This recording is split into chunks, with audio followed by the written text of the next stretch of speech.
안녕하세요, 전도사님들. 한 주간 잘 지내셨죠? 이번에 철학 강의를 맡은 강세현 전도사입니다. 저랑 김현일 전도사님이랑 두 명이서 돌아가면서 계속 철학 강의를 진행할 거고요. 오늘은 저와 함께 철학을 살펴보도록 하겠습니다. 오늘 진도는 철학 요약본 교재 36쪽부터 살펴보겠습니다. 36쪽을 펼쳐주시고요. 네, 그러면 수업 진행하도록 하겠습니다. 우선은 우리 지난주에 했던 거 잠깐 복습하고 오늘 강의를 진행하겠습니다.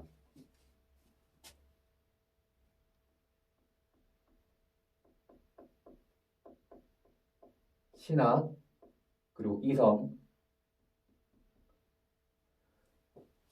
여러분, 우리는 이제 지난번에 중세 시대까지를 살펴보았습니다. 중세 시대는 이 신학과 이성의 관계가 어떻게 좌지우지 되느냐에 따라서 중세 시대를 이해할 수 있습니다. 중세 시대, 중세 여러분 초기 시대를 우리는 어떻게 부르나요? 교부 철학 시대라고 부릅니다.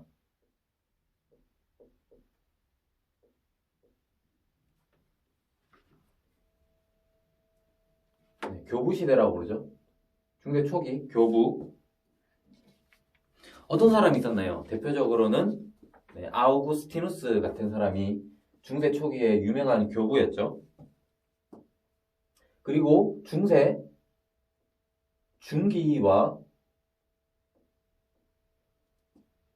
후기를 아우르는 철학을 우리는 스콜라 철학이라고 배웠습니다. 중세 초기는 교부 철학 시대, 중세 중기 후기는 스콜라 철학 시대입니다. 이 스콜라 철학 시대는 이 중기 후기를 아우르는데요. 보통 스콜라 철학을 세 가지로 나누어서 이해합니다. 스콜라 초기가 있고요. 스콜라 중기라고 부를 수도 있고 전성기라고 부를 수 있죠. 초기, 전성기 시대, 그리고 후기 시대, 이렇게 볼 수 있습니다. 스콜라 철학의 초기 시대의 철학자들이 좀 이제 5명이 나오죠. 주요한 철학자 5명. 팁으로는 에안 기로아 이런 팁이 있습니다. 한 명씩 얘기하는 건데요. 에는 에리우게나, 안셀무스, 기용, 로스 켈리 누스, 그리고 아벨라르. 이름이 좀 생소한데 이제 계속해서 얘기하면서 입에 붙여야 됩니다. 이런 사람들이 있었다. 그리고 이 사람들은 각각 핵심적인 어떤 것을 주장했다 정도까지는 정리해 주시면 됩니다. 전성기에는 누가 있었죠? 2사람이 있었는데요. 토마스 아퀴나스의 스승이죠. 알베르투스 마그누스가 있었죠. 알베르투스 마그누스와 그리고 진짜 유명한 사람 토마스 아퀴나스가 있었고, 전성기에. 후기에는요, 로저 베이컨, 둔 스코투스, 윌리엄 오컴 이런 사람들이 있었죠. 그런데 여러분, 자 이제 보세요. 이 중세를 이해하는 키워드가 신학과 이성의 관계를 어떻게 보느냐에 따라서 바뀐다고 했잖아요. 중세 초기 시대 때, 그러니까 교부 철학 시대 때는 신학과 이성을 딱 이렇게 비교했을 때 신학이 압도적으로 우세했습니다. 그러니까 이성보다 신학이 훨씬 더 높은 위치에 있었죠. 그런데 중세 중기 후기 이 스콜라 철학 시대로 오면서 이 신학은 점점 밑으로 내려가고 이성이 점점 위로 이렇게 올라갑니다. 스콜라 초기까지만 하더라도 그래서 아직까지는 신학이 조금 더 우세에 있었어요. 그런데 이 전성기 시대로 오면서 이제 뭐 토마스 아퀴나스 이런 사람이 오면서 이성이 많이 올라옵니다. 물론 신학이 조금 더 이제 우위에 있다고 볼 수는 있지만은 그래도 이성의 위치가 많이 올라옵니다. 스콜라 후기로 넘어가면서는 이게 이제 역전돼 버려요. 네, 이성이 확실히 우위를 차지하게 됩니다. 그리고 우리 지난주에 봤던 르네상스 시대로 가면서 이 이성이 신학을 이렇게 뭐랄까 내팽개치고 이게 독립해버려요. 스콜라 후기로 오면서 이성이 신학보다 훨씬 더 위에 있게 되었고, 그리고 이 후기에 들어오면서 이성이 자꾸 신학을 이렇게 버리려고 해요. 이성 독자적인 길을 가려고 해요. 그리고 르네상스 시대에 오면서 확실히 이성이 이제 독립합니다. 이성의 분리가 이어지는 거죠. 르네상스 시대. 그리고 우리가 오늘 볼 바로크 시대 보이시나요? 바로크 시대로 오면서 이 이성이 독립했는데 바로크 시대로 오면서 이성이 거의 이제 정점에 이릅니다. 정점. 이성의 전성기라고 볼 수 있죠. 바로크 시대. 이성이 정점에 이르는 시대입니다. 그래서 이 바로크 시대에 우리가 오늘 이제 살펴볼 세 사람이 나오는데 데카르트, 스피노자, 라이프니츠 이렇게 세 사람이 있습니다. 이거는 이제 전반적인 흐름이었습니다. 그러면 지우도록 하겠습니다.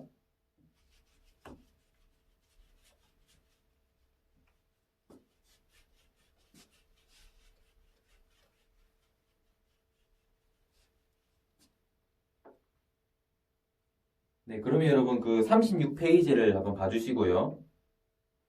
우리 오늘 이제 바로크 시대에 철학자 세 사람, 데카르트, 스피노자, 라이프니츠를 보겠습니다. 이 시대는 아까 전에 설명했듯이 이성이 정점에 이른 시대였어요. 그래서 이 이성을 가지고 이 세상을 이해하려고 했어요. 이성을 가지고 이 세상이 어떻게 움직이는지, 이 세상을 움직이게 하는 그 궁극적인 실체, 이 궁극적인 힘, 궁극적인 원리가 무엇인지를 이성을 가지고 이제 설명을 하려고 시도했던 사람이 바로 이 세 사람입니다. 바로크 시대. 우선은 여러분 교재에 밑줄을 다 긋고 난 다음에 제가 좀 중요한 부분들은 설명드리는 방식으로 진행하겠습니다. 36페이지 데카르트 밑에 보면 생애 있죠. 생애에 동그라미 쳐주세요. 중요한 철학자들은 생애에 대해서도 조금 알고 있어야 됩니다. 이 사람의 생애 가운데서 어떤 부분이 좀 중요한 것이 있었는지를 파악하고 있어야 되고요. 그리고 저작 있죠. 저작에서 여기 요약본에 빠져 있는데요. 저작에 이것 좀 써주세요. 데카르트의 저작에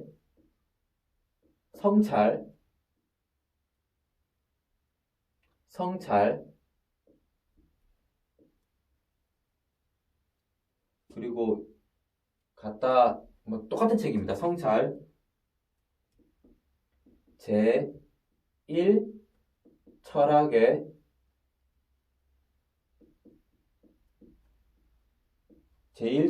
관한 성찰입니다. 이게 원래 원제목이고요. 제1 철학에 관한 성찰. 보통 뭐 줄여서 성찰이라고 부르는 거죠. 같은 책입니다. 이거 써주시고 여기에다가 밑줄 이렇게 쳐주세요. 데카르트가 어떤 책을 썼는지.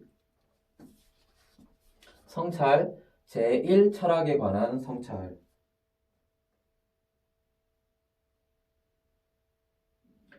그리고 밑에 1번 기본 사상에서 여러분 갈로 1번하고 신 돼 있죠. 그 옆에 나는 생각한다 고로 존재한다. 여기 밑줄 쳐주세요. 나는 생각한다 고로 존재한다. 그리고 3번 변신론에 밑줄 쳐주시고요. 그 내용 중에서 보면 두 번째 줄에 있죠. 자유가 악의 근원. 여기 밑줄 쳐주세요. 자유가 악의 근원. 그리고 4번에 인간에게서 연장과 사유, 육체와 정신의 결합을 본다. 여기 밑줄 쳐주세요. 인간에게서 연장과 사유, 육체와 정신의 결합을 본다. 밑줄 쳐주세요. 네, 그리고 스피노자 넘어가겠습니다. 스피노자도 생애에다가 동그라미 쳐주세요. 생애. 동그라미 쳐주시고요. 스피노자도 저작에다가 하나 더 쓰겠습니다. 스피노자 저작에다가 신학,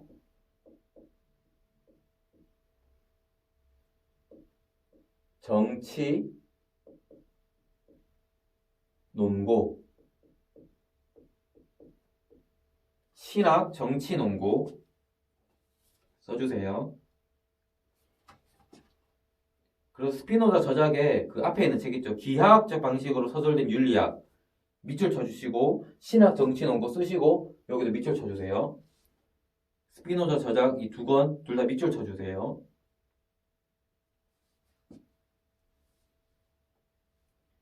네, 그리고 기본사상에서 2번 밑에 보면 여러분 소산적 자연은 또 능산적 자연은 돼 있죠.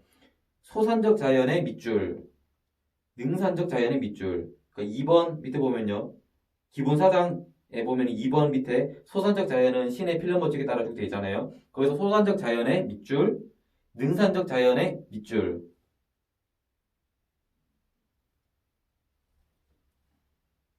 그리고 3번하고 갈로하고 실체 돼 있죠. 실체에다가 동그라미 쳐주세요. 실체. 그리고 그 실체 밑에 보면 여러분 실체는 신는 자연 돼 있죠. 실체 신 자연은 같다. 네, 찾으셨죠? 거기에도 밑줄 쳐주세요. 실체는 신는 자연 여기 밑줄 쳐주시고 4번 돼 있는 부분에 사유와 연장에서 사유와 연장에 밑줄 쳐주세요.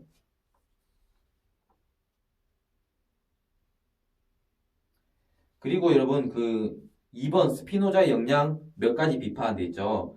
거기에서 갈로 3번으로 가셔서 갈로 3번 밑에 보면 비판 돼 있죠. 비판 밑에 스피노자는 그 누구도 자신의 인격과 운명을 벗어날 수 없으며 찾으셨나요? 밑에서 세 번째 줄입니다.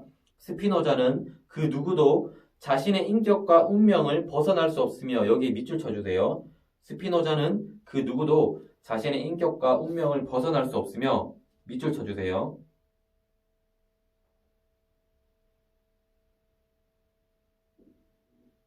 그리고 밑줄 쳐주시고 이것도 한번 써주세요. 스피노자는 그 누구도 자신의 인격과 운명을 벗어날 수 없으며 밑줄 치셨죠? 밑줄 치시고 이렇게 화살표 표시하셔서 써주시면 될 것 같아요. 위에는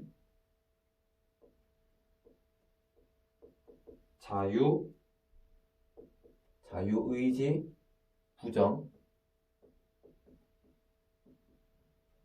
밑에는요.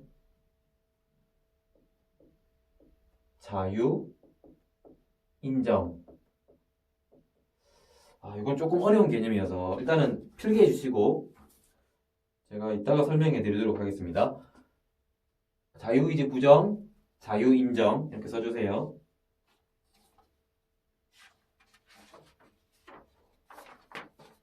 자유의지 부정 그리고 자유인정 써주시고 라이프니츠로 넘어가겠습니다. 37페이지입니다. 라이프니츠도 마찬가지로 생애에다가 동그라미 쳐주세요. 이 세 사람의 철학자는 다 중요한 철학자이기 때문에 생애를 알고 있어야 됩니다. 그리고 저작을 보겠습니다. 저작 중에서 모나드론, 두 번째 책이죠. 모나드론에 밑줄 쳐주세요. 모나드론.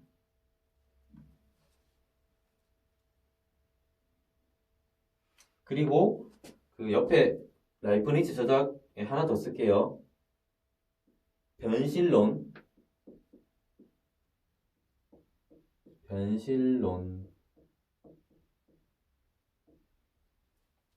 이것도 써주세요.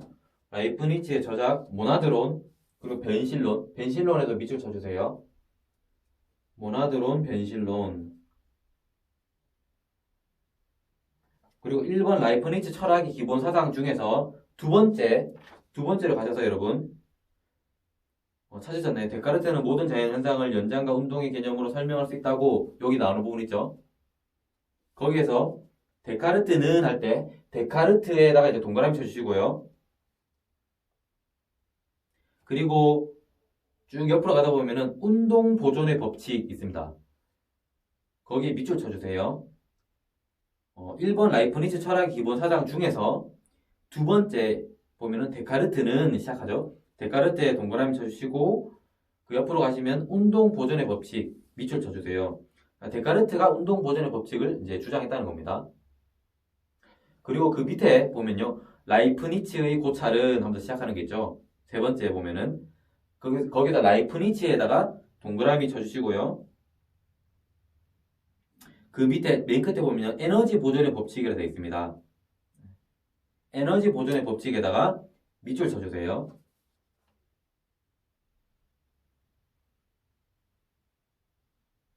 네, 다 하셨죠, 여러분? 그 데카르트 밑줄 치고 데카르트 동그라미 치고 운동 보존의 법칙, 라이프니츠 동그라미 치고 에너지 보존의 법칙 이렇게 해주시고요.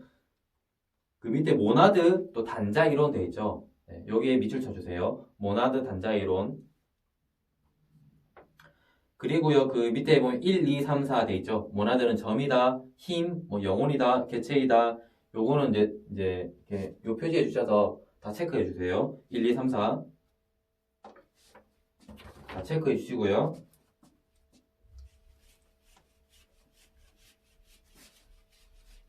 그리고 밑에 예정 조화설 돼 있죠. 예정 조화설 해놓고 이렇게 화살표 표시해 주고요. 시계의 비유 써주세요. 시계의 비유. 시계의 비유. 시계의 비유. 예정 조화설 시계의 비유 써주세요.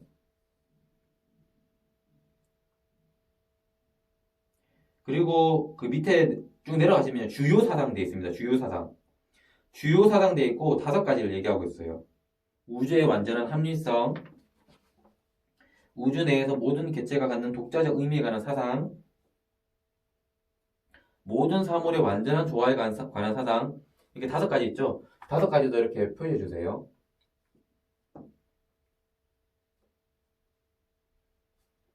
그리고 마지막으로 맨 밑에 크리스찬 볼프 돼 있죠? 볼프에다가 밑줄 쳐주시고요.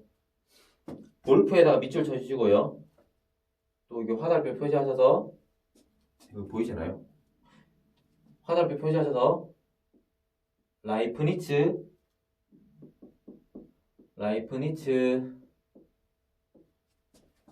볼프 라이프니츠 볼프 학파 네, 보이나요? 라이프니츠 볼프 학파 이렇게 써주세요. 볼프에다 밑줄 치고 화살표에서 라이프니츠 볼프 학파 이렇게 써주시면 됩니다. 네, 그러면 좀 개념을 살펴보겠습니다. 다 쓰셨죠? 라이프니츠 볼프 학파. 바로크 시대는 아까 전에 이성이 정점에 이른 시대라고 했죠. 그래서 이 3명의 철학자는 이성을 가지고 이 세상이 어떻게 움직이느냐, 이 세상을 움직이는 이 궁극적인 원리가 무엇이냐를 이제 각자의 그런 생각을 가지고 이제 설명하는 거예요. 그래서 이 3사람의 철학자에 있어서 굉장히 중요한 개념이 뭐냐면은 실체입니다. 이 세상의 궁극적인 실체가 무엇이냐? 저희들은 이제 이 세상의 궁극적인 실체는 하나님이잖아요. 그런데 데카르트, 스피노자, 라이프니츠는 자기의 언어로 이제 이 실체가 무엇인지를 설명하기 시작해요. 여러분, 그 데카르트부터 먼저 보겠습니다. 데카르트에서, 거기 여러분 빈 공간에 좀 써주시면 될 것 같아요. 데카르트가 생각한 실체는요, 실체, 이렇게 하셔서,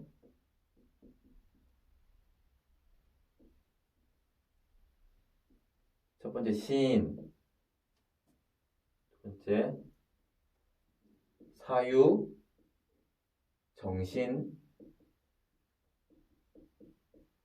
세 번째는요, 연장,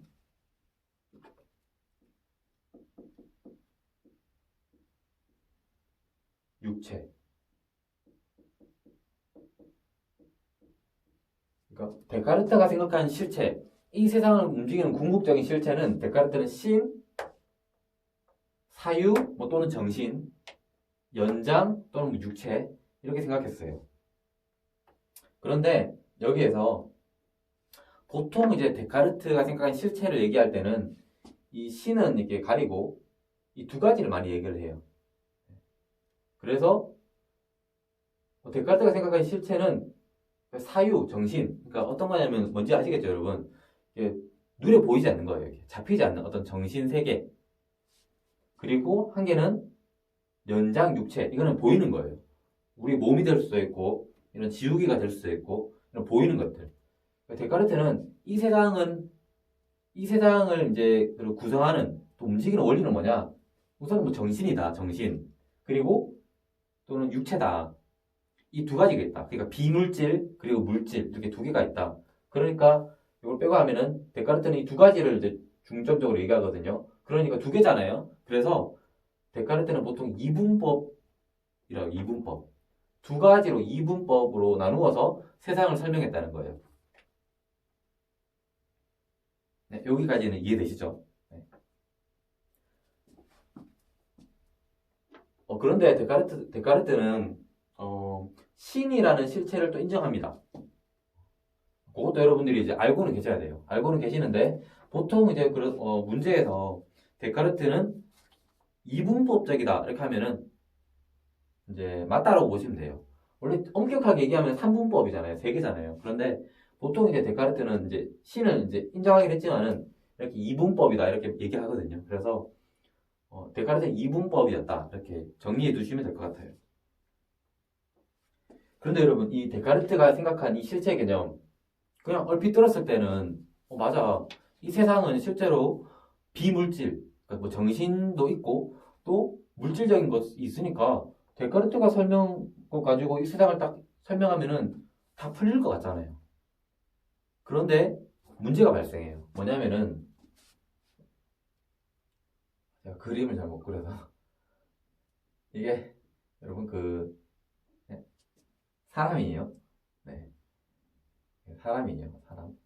사람인데 여러분 사람에게는 여러분 정신이 있죠. 또 육체도 있잖아요. 사유도 있고 연장도 있잖아요. 우리에게는. 근데 데카르트는 이게 정확하게 이분법적으로 나누어서 설명하거든요. 딱 나누어서 그렇게. 이 사이에 어떤 중립지대가 없는 거예요. 정신이면 정신이고 육체면 육체다. 확실하게 이분법적으로 나누어서 설명해요. 근데 문제는 뭐냐면요, 여러분. 사람을 딱 생각해 보니까 사람 안에는 정신도 있잖아요, 여러분. 분명히 우리가 생각하는 거. 또 육체도 있잖아요, 사람에게는. 사람에게는 정신도 있고 육체도 있는데 이게 사람 안에서 이렇게 섞여 있단 말이에요. 그래서 데카르트의 그 핵심적인 어떤 뭐랄까 난제라고 해야 되나? 어려움은 뭐냐면요. 이게 사람 안에는 정신도 있고 육체도 있는데 이게 어떻게 서로 이렇게 연결되어 있지? 라는 거예요.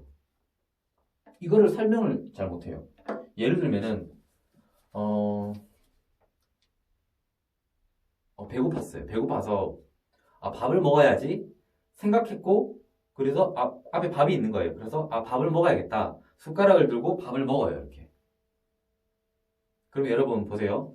밥을 먹어야지라고 생각했죠. 제가. 그리고 밥을 먹는 행동을 하잖아요. 그런데 이 밥을 먹어야지라는 생각과 밥을 먹는 이 행동, 어떻게 이 생각이 밥을 먹는 행동으로 이렇게 영향을 주었을까? 이분법적으로 딱 나뉘어 있다면 어떻게 이 정신이 육체에 영향을 줄 수 있는가? 어떻게 사람 안에서 이게 동시에 일어날 수 있는가를 데카르트는 속 시원하게 설명해 주지 못해요. 뭐 나중에 뭐 이렇게 뭐 어설프게 막 설명하긴 하지만은 엄청난 공격을 받아요. 이게 명쾌하게 설명이 안 되거든요. 왜 이분법으로 딱 나누어 버렸기 때문에. 네, 이해되시죠? 그래서 스피노자가 나옵니다. 스피노자는요, 이 그림을 여러분 그 빈 공간에다 써주시면 좋을 것 같아요. 원을 하나 그리시고요. 원 중간에 신 이꼴하고 능산적 자연 쓰시고요, 여러분. 여기 옆에다가 만물 이꼴하고 소산적 자연 이렇게 써주시면 됩니다. 원 그리시고 신, 능산적 자연, 여기 옆에 만물, 소산적 자연 이렇게 써주시면 됩니다. 쓰셨죠? 그럼 제가 돌발 퀴즈 하겠습니다. 데카르트는 실체를 몇 가지로 봤나요? 두 가지였죠? 정확하게 얘기하면 세 가지지만 보통 두 가지로 얘기합니다. 두 가지가 뭐였죠? 첫 번째는 사유, 정신이라고 말할 수도 있고요. 두 번째는요, 연장, 육체라고도 말할 수 있습니다. 여기서 연장은 어떤 의미냐면은, 그러니까 그냥 물질로 생각하면 돼요, 물질. 어떤 연장. 약간 좀 이렇게 길이 개념이라고 해야 되나요? 어쨌든 이게 눈에 보이는 거, 물질, 육체, 뭐 이렇게 이해하시면 됩니다. 그래서 데카르트는 사유와 연장 두 가지 실체가 있다라고 봤어요. 근데 스피노자는 실체가 몇 가지로 봤냐면은 실체는 한 개다. 이렇게 설명해요. 데카르트는 두 개, 스피노자는 실체는 이 세상의 유일한 실체는 한 개다라고 얘기를 해요. 어떤 개념이냐면요. 이 그림을 잘 이해하시면은 스피노자는 끝이 납니다. 여기 원이 있죠, 원. 이게 이 세상에 존재하는 유일한 실체예요. 그래서 이건 스피노자는 이 실체를 신으로 부르고 동시에 자연으로 부릅니다. 자연. 이것도 자연이죠. 근데 스피노자가 이해했던 신은 우리가 믿는 하나님의 그런 신이 아니에요, 여러분. 범신론적인 신인데 어떤 거냐면은 지금 이 세상이 있잖아요. 이 세상. 이 세상이 있는데 이 세상을 우주 전체를 다 이렇게 다 이렇게 덮고 있는 게 바로 이 신이에요, 신. 다 덮고 있는 거. 우주 전체를 다 덮고 있는 것. 그래서 이게 하나죠, 하나. 전체를 덮고 있는 하나니까. 하나의 유일한 실체. 그거를 신이라 불러요, 신. 그런데 이 두 가지가 왜 이렇게 구별되냐면요, 여러분. 요 동그라미 요 상태는 눈에 보이는 상태는 아니에요. 우리 눈에 보이지 않는 이 우주 만물을 다 덮고 있는 유일한 실체, 신 또는 자연인데 능산적 자연이라고 불러요. 아직까지 이 상태에서는요, 여러분, 지금 우리가 볼 수 있는 이런 펜이나 아니면은 나무, 비둘기, 이런 것들 있죠. 눈에 보이는 것들은 없는 거예요, 아직은. 그런데 이게 어떻게 되냐면은 이 유일한 신, 그리고 능산적 자연이 있는데 여기에서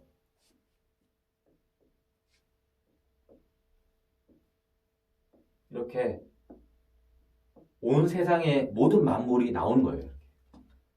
나무가 나오기도 하고, 사람이 나오기도 하고, 하여튼 뭐 이렇게 뭐 쭉쭉 나오는 거예요, 다. 그것을 이 나온 것을 뭐라 부르냐면 만물이라고 불러요. 만물. 또 다른 말로는 소산적 자연이라고 불러요. 그럼 질문할 수 있잖아요. 아니 유일한 실체가 한계라고 얘기했으면서 신능사적 자연이 있는데 여기에서 모든 만물이 나온다고 하면은 또 실체가 여러 가지가 되는 거 아닙니까? 아니에요. 유일한 실체가 하나라고 했잖아요. 여기 안에서 이 모든 만물이 다 나온 거예요. 이렇게 다 나온 거예요. 그러므로 나온 것, 눈에 보이는 것, 뭐 나무라든지 뭐 비둘기 모든 것들은 다 원래 있었던 능사적 자연 안에 다 있는 거예요. 다만 보이지 않았을 뿐. 그러니까 유일한 실체는 한계가 되는 거죠. 이 한계인 이 능사적 자연에서 모든 만물이 다 나온 거예요. 그런 의미에서 이 사실은 엄격하게 얘기를 하면은 요거랑 이거 같은 거죠, 사실은. 신능사적 자연과 만물, 소산적 자연 다 같은 건데 그런데 이제 이걸 왜 구분해서 설명하냐면은 이게 하나가 있었는데 이게 나왔다는 거죠. 나왔다는 걸 이제 좀 구분해서 이해하기 위해서 개념을 나눠서 설명하는 거예요. 그래서 능산적 자연은 실체 그 자체고 소산적 자연은 실체에서 이제 나온 어떤 눈에 보이는 것들이 되겠죠. 이해되셨죠? 이게 제가 영상이니까 이게 확인할 수가 없네요. 충분히 이해하셨죠? 데카르트는 실체를 두 개라고 설명했는데 스피노자는 아니다, 한 개다. 능산적 자연이란 유일한 실체가 있고 거기에서 이 모든 만물, 소산적 자연이 다 나왔다. 그러니까 이 세상을 움직이는 실체는 한 개다. 라고 얘기를 한 거예요. 근데 스피노자의 생각대로 하면은 아까 데카르트가 풀지 못했던 사람에 대한 이해를 풀 수 있어요. 여기 사람을 그려보면요. 아까 데카르트는 이 사람 안에 정신과 그리고 육체가 다 있다고 했는데 이분법적으로 하니까 설명이 안 되잖아요. 근데 스피노자는 설명할 수 있어요. 왜냐하면은 사람이 결국 어디서 나옵니까? 여기 유일한 실체에서 나오죠. 그 유일한 실체에서 나오는데 여러분 이 유일한 실체 안에 유일하니까 이 안에 다 뭐가 포함되어 있으니까 정신도 포함되어 있을 거고 또 육체도 포함되어 있잖아요. 실체 안에 하나의 실체 안에 그러니까 당연히 이 유일한 실체에서 나온 사람 안에 당연히 뭐가 있겠습니까? 정신과 육체가 다 있겠죠. 그런데 어차피 이게 유일한 실체, 하나의 실체에서 나온 거기 때문에 정신과 육체가 자유롭게 서로 이렇게 교류할 수 있는 거예요. 어차피 하나였으니까, 원래. 데카르트는 이분법이었으니까 정신과 육체의 관계를 설명하는데 어려웠지만 스피노자는 원래 정신과 육체가 하나의 실체에서 나왔기 때문에 사람 안에 정신과 육체가 같이 있어도 전혀 문제가 되지 않는 거예요. 스피노자는 이렇게 설명합니다. 실체를 이렇게 이해했어요.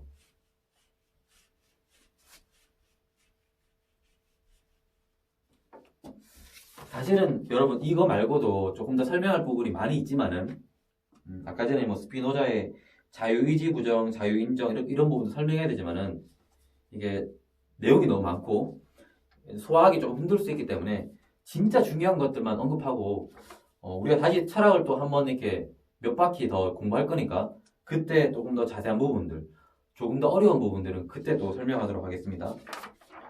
라이프니츠로 가겠습니다. 라이프니츠는 실체를 어떻게 파악했냐면요. 실체는 바로 모나드다 이렇게 설명해요. 모나드. 다른 말로는 단자. 여러분 데카르트, 스피노자, 라이프니츠의 그 생각을 여러분 들으면 이해되시겠지만은 이게 세상을 이해할 때 다 이성적인 생각에서 이제 논리를 펼치는 거잖아요. 정신이다. 데카르트는 육체다. 스피노자는 아니다. 하나의 유일한 능산적 자연이다. 라이프니츠는 아니다. 모나드다. 이렇게 약간 이성을 가지고 풀잖아요. 그래서 이제 바로크 시대 3대 이렇게 뭐 철학이다 이렇게 부르는 거예요. 근데 모나드 단자는 한 번 더 복습할게요, 여러분. 데카르트는 이제 실체를 몇 가지라고 했죠?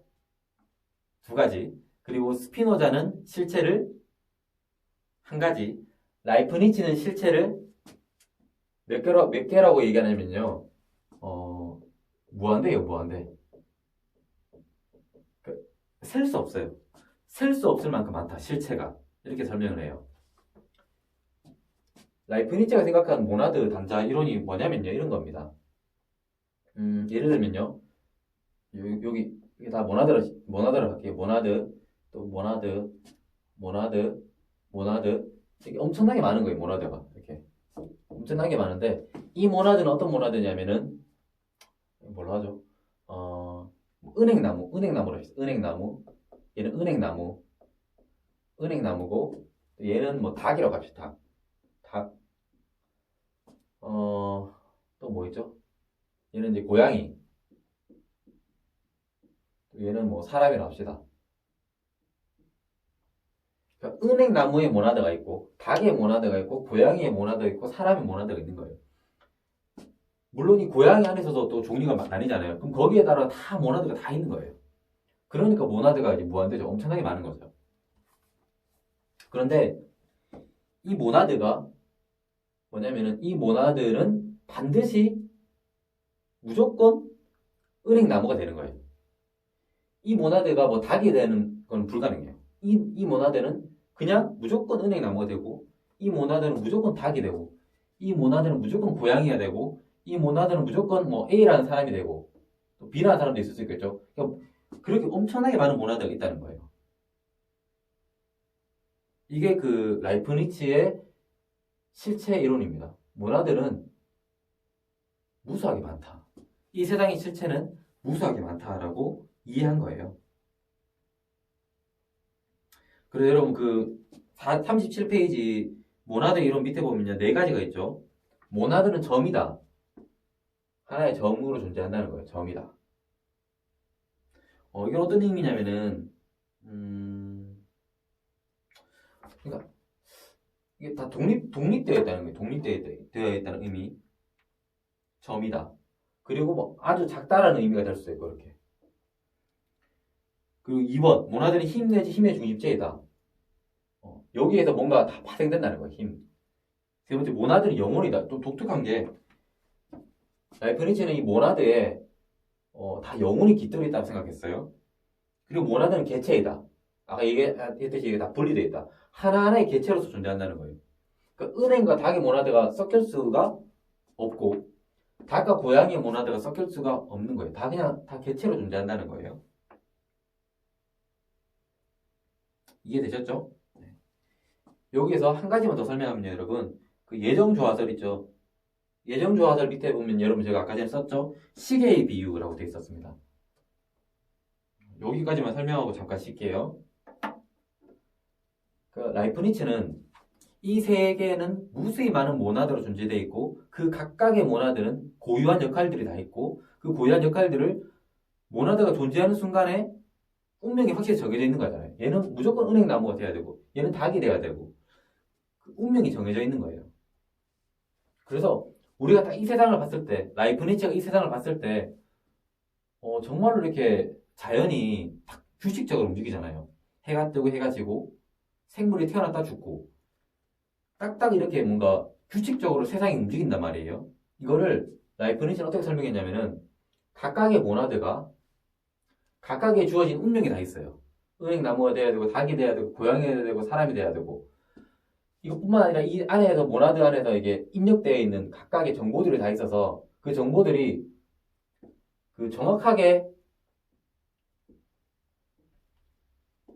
다 성취가 되는 거예요. 그런데 각각의 모나드들이 다 전 세계에 엄청나게 많잖아요. 그게 다 자기의 모나드의 방식대로 움직이는데 이 세상 자체가 이 세상에 있으면은 엄청나게 많은 모나드가 있는데 이 모나드들이 각자 자기의 역할들을 잘 충실히 할 때 워낙 설계가 잘 돼 있어서 이게 완벽하게 딱딱 맞게 움직인다는 거예요. 그러니까 시계의 비유는 뭐냐면은 어떤 시계가 있는데 이 시계가 조금의 오차만 있으면은 이제 작동을 안 할 수 있는데 완벽하게 이렇게 좀 이렇게 자기 모나드가 설계되어 있기 때문에 시계가 완벽하게 움직인다는 거예요. 라이프니츠는 세상을 이렇게 봤어요. 이 모나드로 인해서 세상은 이렇게 완벽하게 움직이고 있다. 예정주화설. 다 자기의 그 운명이 있잖아요. 예정되어 있잖아요. 예정되어 있는데 완벽하게 자기 운명대로 살아왔을 뿐인데 완벽하게 조화가 되잖아요. 이게 예정주화설입니다. 네. 여기까지 하고 잠깐 쉬었다가 또 진행하도록 하겠습니다.